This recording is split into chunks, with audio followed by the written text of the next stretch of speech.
enter the scapular pull-up. I'm going to find my hollow hold position, and then I'm going to pull my shoulders down while I'm bringing my neck up. Here's what that looks like. Pull, drop, pull, drop, pull, drop. Making sure you're pulling evenly with both shoulders is really what's going to make a difference if you have a strong shoulder versus a weak shoulder. Doing an exercise like scapular pull-ups is beneficial not only to build that strength in your lats, but also to even out both sides so that both sides are helping you do pull-ups together rather than one side always taking over. In order to excel at pull-ups, you have to have the lat strength not only to get yourself up, but you also have to understand what the lat is doing so that you can build that strength to do more pull-ups and have better pull-up patterns.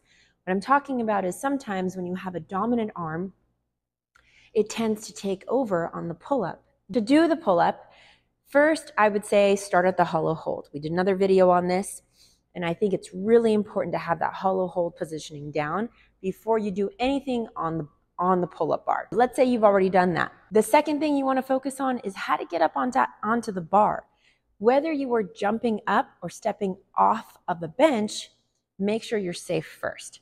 If you want to get up here without any sway or swing, you're going to get right underneath the bar and you're going to jump up from right underneath the bar and catch it.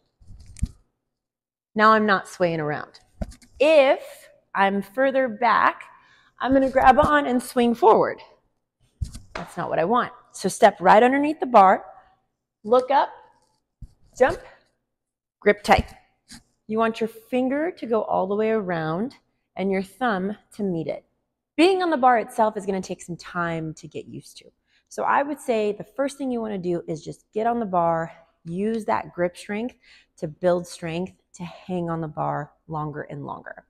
So what you want to do is get up here and really pull your shoulders away from your body, away from your ears, and tighten up your core.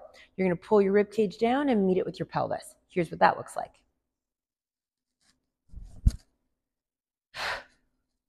That same hollow hold positioning.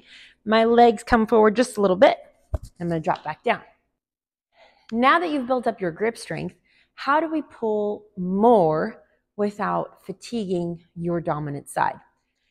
When we're jumping on the bar, we really want to work on pulling your shoulders away from the ears and popping the neck up through the center of our body. If doing a scapular pull-up is too difficult for you to start off, I would start there. I'm going to start off like I'm going to do dips, but instead of doing dips, I'm just going to keep my elbows straight, push through the palms, and extend my neck up high. Here, I'm going to slide off the bench just a little bit, drop into my shoulders, press into the palms as I go up. Drop into the shoulders, press into the palms as I go up, keeping my neck tucked and my elbows straight. Now that you have your grip strength figured out and what your neck is doing throughout the movement, what are your arms doing? Where are we supposed to feel this? You're going to feel it along the side of your lats.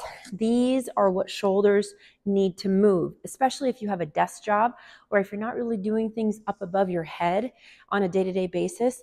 You're probably not that strong at pull-ups unless you're doing them every day, right? It's a skill to build, and this is a good place to start. So when you want to start to get into pull-ups, I would even warm up with these scapular pull-ups just to get my blood flowing, my shoulders to get some lubrication in their joints, and therefore you're going to have a much easier time really getting to your full potential in your pull-ups than if you didn't do it. Another way to help you with these is to do pull downs with just one arm with a band. Let me show you. I have a big resistance band. I'm going to loop it around my bar here. I'm going to put my hand through it, then grip it, and I'm going to step away from the band. And from here, you're going to let the band pull you away, pull your arm away, and you're going to pull that shoulder blade back. Let it pull you away, pull your shoulder blade back. So here's what that sounds like. Inhale as you let it pull. Exhale as you pull it away towards you. Inhale as you let it go.